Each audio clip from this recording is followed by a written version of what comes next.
From Chicago's Can TV, a look at the week's events is reported in the newspapers, in the blogs and online, and on radio and TV. This is Chicago Newsroom.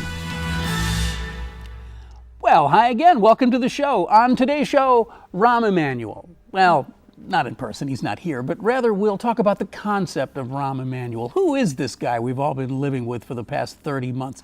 Do we finally have a sense of him? Do we understand what he stands for, what his priorities are? Well, Kari Lydersen's brand new book, Mayor 1%, will kind of deal with some of those things, the 2.5 years it's been, and hinting on what the next 5.5 years will be like as he completes his 8-year term. Because you know that's what it's going to be. The central theme of this book, as Kari reveals, is that Rahm Emanuel is an elitist, part of and effectively representing the business and power interests of the city of Chicago. But he also appears to have the support of a wide swath of Chicagoans who seem to appreciate his tough and combative persona. He's still very popular with white and Latino voters, although a poll a couple of months ago has shown him losing some ground with African Americans. So what does it all mean? Well, that's what Kari's here to explain right now. Kari Lydersen, thank you so much for being back on the show. Thank you. It's been a while since you've been here, and I'm glad to have you back. Likewise. Mayor 1%. You chose an argumentative and provocative title for your book. Yeah. Is that just because Rahm Emanuel is argumentative and provocative? Well, I think it's an appropriate title, and I mean, I don't actually want to take credit for choosing it because it was Haymarket, the press chose it, and it was actually their idea to do the book, which they came up with it early on in his term, and it turned out, I think, to be even a much more interesting story than I was thinking at the time. And then Ted McClellan from NBC Wardroom, I think, is actually the one who first sort of coined the Mayor 1%, and then the SEIU Local 1 janitors and a whole bunch of other Chicagoans really ran with it. So I think it definitely is an appropriate title. It's interesting because we often talk about journalism being the first draft of history, and it's kind of well, I wouldn't say an odd timing, but an unusual timing to come out with a book that is essentially a history of the Rahm Emanuel administration up to now, and it's only just barely halfway through. So, in reading the book, I had two reactions. The first was, oh my God, I can't believe how much of this stuff I've already forgotten because it's been a really fast 2.5 years. And the other thing is, so at this point, at this moment that we're sitting at right now, what does it mean? What if anything has this history taught us? Does it point us in any directions? Does it tell us about the rest of the Emanuel administration? I mean, I joke, but he clearly is going to be reelected. He wants to be reelected. He has more money than God, and he will just simply buy the next election. He'll purchase it. There is no question about the fact that he will be at least a 2-term mayor. Would you agree with that? Yeah, it sounds like it. I mean, maybe. So, I mean, for all effects and purposes, we're talking about he's about a quarter of the way through what will probably be an 8-year mayoralty. Maybe it'll be longer. Yeah. So what we've seen, I guess the question I'm trying to get at is what we've seen so far really indicative of who he is? Or has he just not yet got his footing and he doesn't even know where he's going with this job? Well, I think it's positively indicative of who he is, and I think his time as mayor, like when we first set out to do this book, the idea was more to make it be about his past and sort of to tell people, this is who you elected as mayor. But then partly because maybe the book took longer than we'd planned and just because so much interesting stuff was happening, Where do you I think, stop, to say the least, right? When you pick a day and say, okay, we got to start writing this thing. Yeah, so I mean, I think Chicagoans definitely know who he is now, for better or worse, regardless of what your opinion about him is. So I think his past before he was mayor is really interesting and also sheds a lot of, makes sense in the context of what he's done as mayor. But his time as mayor is where he's really been, ultimately the one in charge. And, I think it's fair, when he was in the Clinton and Obama White Houses, I mean, you can never tell. And even in Congress, you can't tell, someone's acting, even the most, sort of arrogant and tough politician is acting under a lot of other forces and other bosses. So, it's since he's been mayor that we can really see, like, now he has the floor to do what he wants to do, and so we see what he's doing.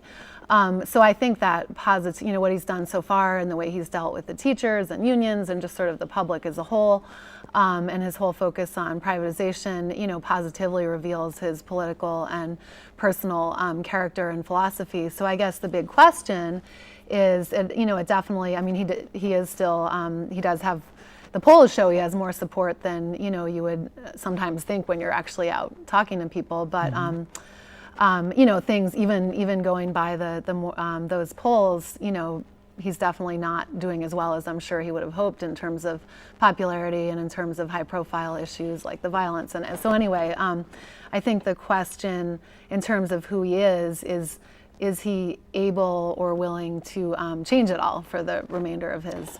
Which gets me to this conversation that I've been so looking forward to having with you, because I am finally getting to a point myself, dealing with this every week, every day, that I'm beginning to formulate a couple of opinions of my own. And one of them is that I'm putting myself in his head. I think he came into this believing this was going to be a cakewalk, that he was going to come in here, clean up all these messes that Rich Daley left behind. He would be a hero, and he, sort of like going into Iraq or something. The people would be holding him flowers everywhere he went. And he found out, to his astonishment, that it's a way tougher job than he thought it was, and that his, I would say, fairly simplistic approaches to things. We'll just go in and we'll shut up the teachers and we'll do. He found a lot more resistance than he thought he would find. And being an able politician, he's now in the process of sort of retooling himself and sort of figuring out ways to back off from some of those things, and also to rely on his considerable personality. I mean, everybody jokes about him being such a,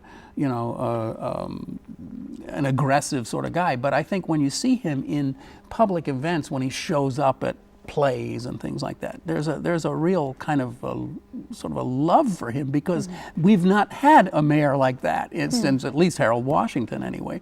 A mayor who just feels like he kind of takes the L with us, and he may be 1%, but he can pretend that he's 99 on a good day. So react.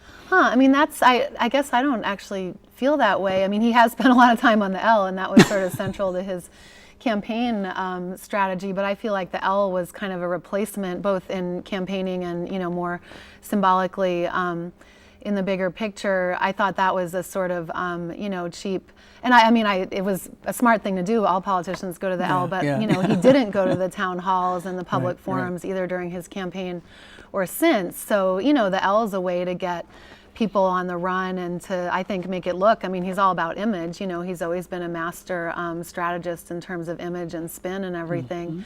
So, I don't doubt that he appreciates a lot of things about Chicago, and is he went to a ballet with Karen Lewis early on, things like that. There's some neat things he does like that, but people seem to really think that Daley was much more out and about in the city and really understanding and enjoying the city, at least a wider spectrum of the city than Mayor Emanuel does. Well, so I guess I'm interested in going back, as I said, to talk about what this last couple of years have, things that it has included. We all remember the school strike and that kind of thing, but one of the things I really wanted to talk to you about was something that, at least for me, was largely foggy and kind of forgotten, was really the first fight he picked was the mental health centers. And the amount of money was so minuscule, it couldn't possibly have really made much difference in the budget. But it really began to forge this image of him as being this kind of elitist guy who really just doesn't care about people who don't have or make a lot of money. I wondered if maybe you could talk about that a little bit, because to me that really represented something, and I didn't understand that until I went back and reread that whole sordid chapter.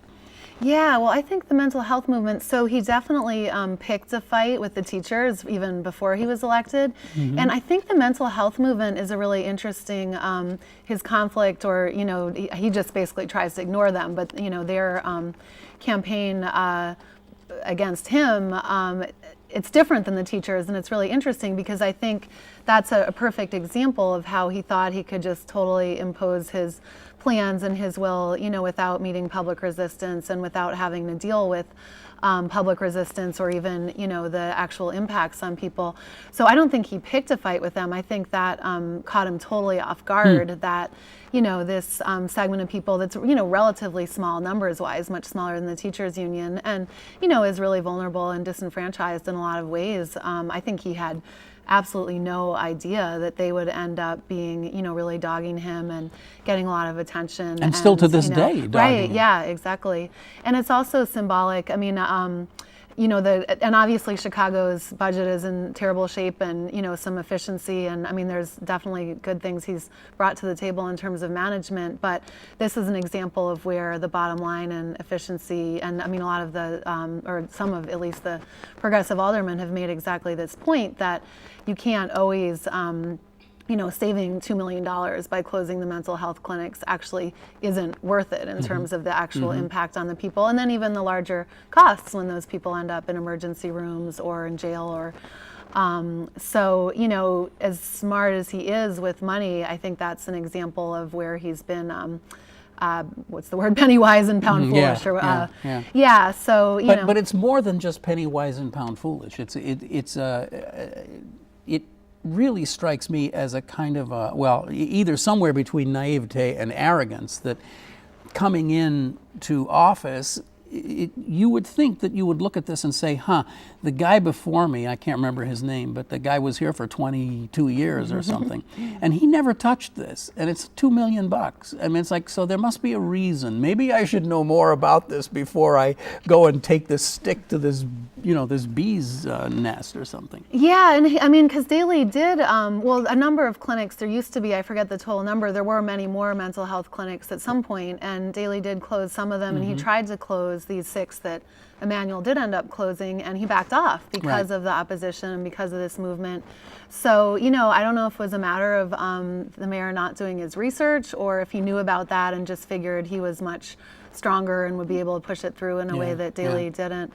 But you would think, if he'd, and I mean, same with the teachers, but there the stakes were higher. I mean, this does seem like it wasn't worth it to him politically to pick this fight, but then maybe he just didn't care. I mean, maybe he doesn't care, if people think he's... Well, you see, that's kind of what I'm trying to get at here, is that there's almost a benefit to him to have picked a fight like that and to be dogged at press conferences by people, because to the constituency that I think he imagines he's playing to, whether he is or not, that's actually kind of a badge of courage. Look, he's standing up to all these people who just suck away my tax, my hard-earned tax money, right?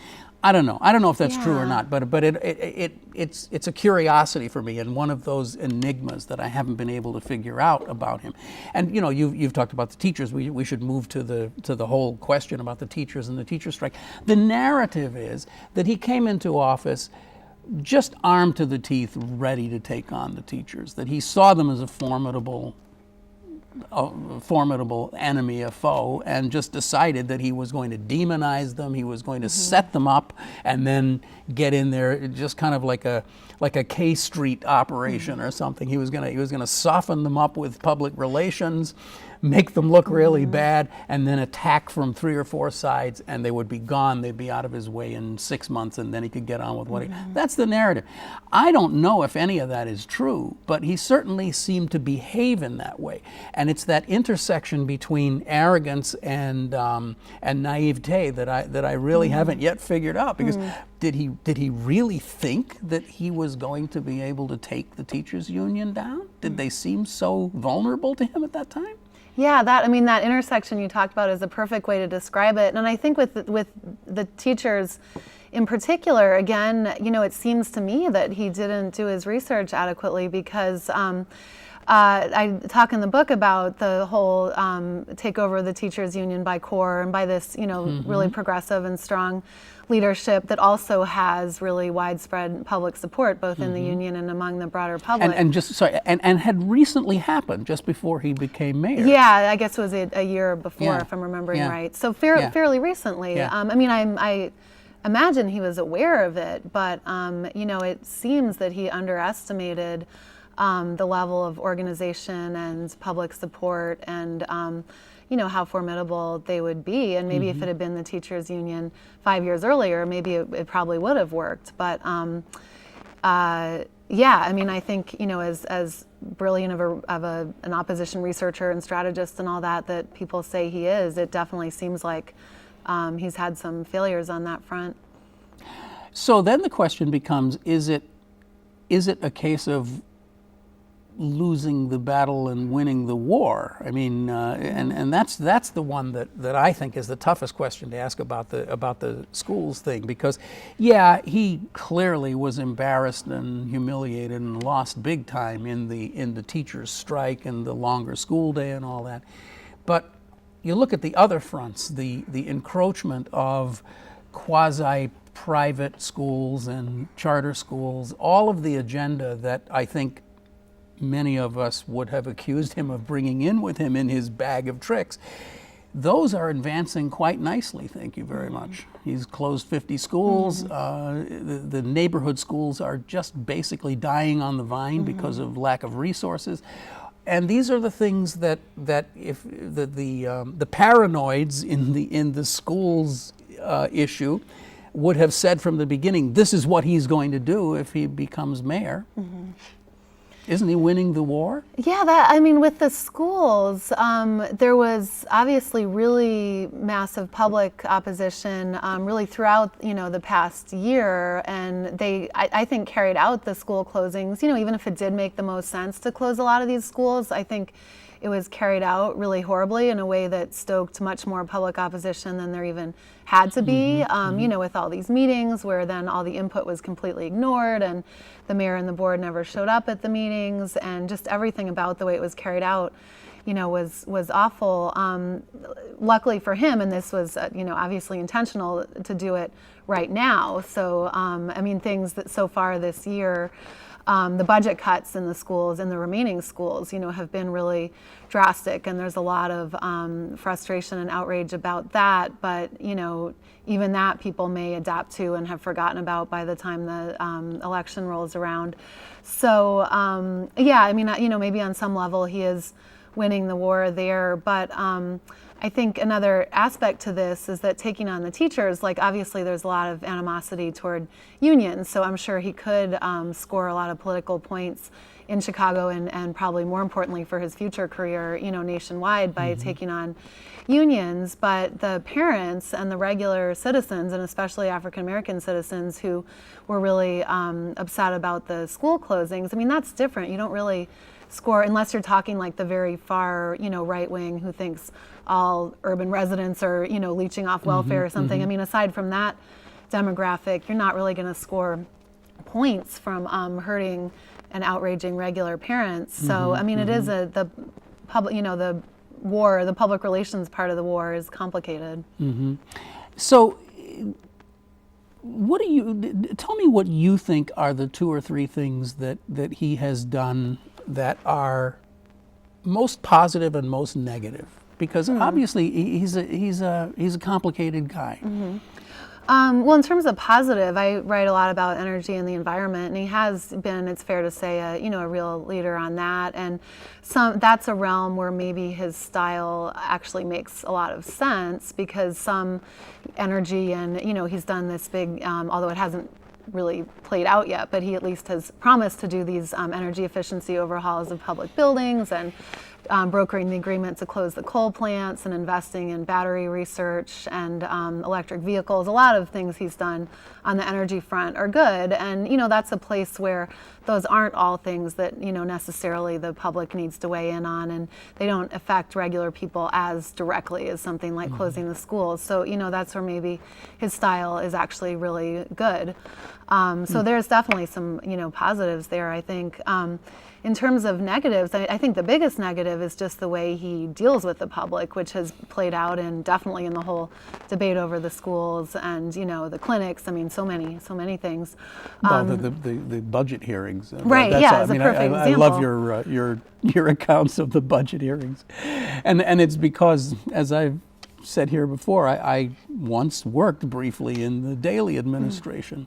And I remember those budget meetings, man. Every year there were 3 of them, in different communities, and every commissioner had to go. And you'd have this, the 50 of them sitting behind him. Nobody wanted to be there. But it was a dog and pony thing that they had to do. And the mayor would sit there just paying no attention to whatever was being said. Sometimes he'd just be outright hostile to people. I remember one time when he actually said to somebody, "Oh, and what planet is it that you're from?" That kind of thing. But he did it. He went out, he took his lumps because he understood that it's part of the base of power that you have, that occasionally you have to go out and just kind of sit there and let them beat up on you, and you can go do whatever you want the next day. But Mayor Emanuel decided to break that public tradition, and that is I don't know if that's a good thing or a bad thing, but it sure seems like, again, just kind of like a weird misstep. I mean, okay, you're a big guy, you've been in Washington, you've sat in the Oval Office, you can sit in front of a bunch of community people who are ticked off because their bus doesn't run or whatever it is, right? Yeah, it's just the message it sends. I mean, he makes it really clear he doesn't have time from people, he doesn't want to hear from people, he doesn't respect their ideas, and I mean that's important. That's an important that's not just a message, that shows something really troubling about his way of governing. But the question then is, does he learn from this stuff? Because he is, I think we'd both admit, he's an extraordinary smart guy. He certainly has had some of the most challenging and difficult jobs in the country, and he didn't get there by being a dumb guy. Does he learn? Does he get better as he makes these missteps? Yeah, he definitely did just in the past few months try to reach out to the African American community more. He did the apology for John Burge torture and the Whole Foods in Inglewood and, a few other things that, he definitely does. But things like that, it's hard to say whether those really have any larger meaning or if they're just, small kind of, again, kind of spin image related things and also just things that a good urban planner would do in terms of like the Whole Foods. But so does he learn? He hasn't, so far he still didn't hold budget hearings for this budget, and he released the budget even later than last year, making it even harder for people to have input. So far he doesn't seem to have learned in terms of his larger way he engages or doesn't engage, with the public or with his critics. So, and he'll have even less, depending if he wants a third term after this election, he'll have even less motivation to learn once he's reelected. So he'll have the CTA red line. Right. There's a fairly stunning accomplishment to do something that complex and bring it in quickly and on time, which of course is then weighed out on the other side by the Ventra, which is brought to you by healthcare.gov or something. So, but it's this is why I was so anxious to talk to you today, because I really want to use Mayor 1%, and by the way, that is the name of the book. I really want to use this as much as a way of looking back at what has happened in the last couple of years as a pointer to what we can expect. And I find myself really confused by it, I have to say. I just can't figure it out, because for every one of the times when I think, oh yeah, he's getting better, he's getting more attuned to the job and realizing that it's not just a dictator position. Every time I see one of those, then I see something else on the other side, and I think his popularity is going to just drop and drop and drop. But I don't know. I just don't have a sense of it. Yeah, I'm sure in terms of his popularity, it'll probably, ebb and flow and also depending on larger forces like the economy that he doesn't have anything to do with, but that affect people's daily lives.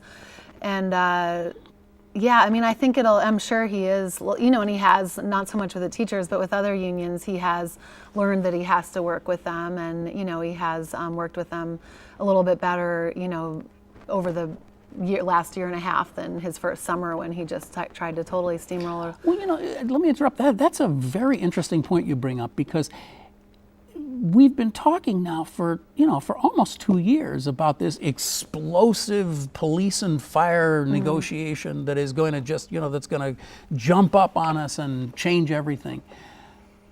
But it hasn't. I mean, and I don't know why, but my guess is that it's possible that maybe he's doing it the right way, that he's actually negotiating behind the scenes, and wouldn't that be something?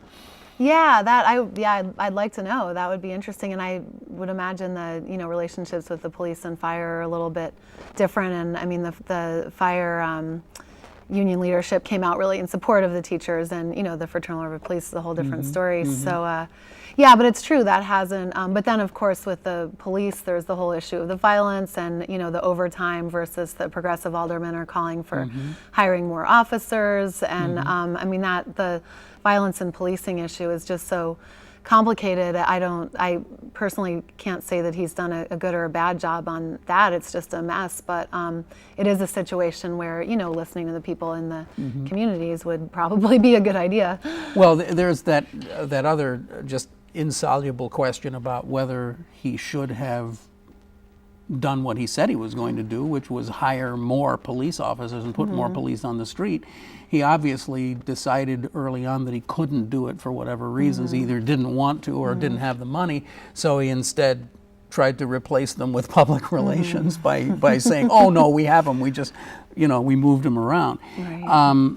And that has to be one of the toughest questions that he has to face right now, is obviously nobody has any really good ideas for how to get a handle on this urban violence issue. But certainly there are plenty of people who believe that one way you can do it is to suppress it quickly with lots of police. And he even believes it himself, because he's been spending millions of dollars in overtime to saturate the place. So what does he do about that? Yeah, and one thing on that front, the whole safe passage thing, to provide security for people going to the so-called welcoming schools, I think that's something that actually was, a seed of a good idea, but now it's being scaled back or, close to dismantled. So I'd like to know more about that and the discussions behind the scenes. But, it seems like parents were actually thrilled with safe passage, and it seems like something that the city should have built on and expanded, but instead they're pulling it back already, and that just feeds what a lot of parents were saying, even at the same time they said they liked it, which is that it was just a stunt and it would be gone before you know it. It was just there because they knew there was going to be a lot of media coverage, and so they needed to do it for a few days. Yeah. Well, we haven't even begun to talk about the biggest elephant in the room, which is this whole financial thing of the pension crisis and all that. We'll have to save that for the next discussion, because believe it or not, we've run through all our time here. Kari Lydersen is the author of Mayor 1%, and you have been watching Chicago Newsroom. It's a community service of CAN TV. You can find us here on cable all the time. But what we'd really like you to do is check us out online at this address down at YouTube, because you can watch the show anytime you want right there. Or you can subscribe on iTunes for audio and video podcasts. Oh, there's so many ways to watch Chicago Newsroom. And you can watch it again next week. We'll be right here on CAN TV. I'm Ken Davis. Thanks. Bye.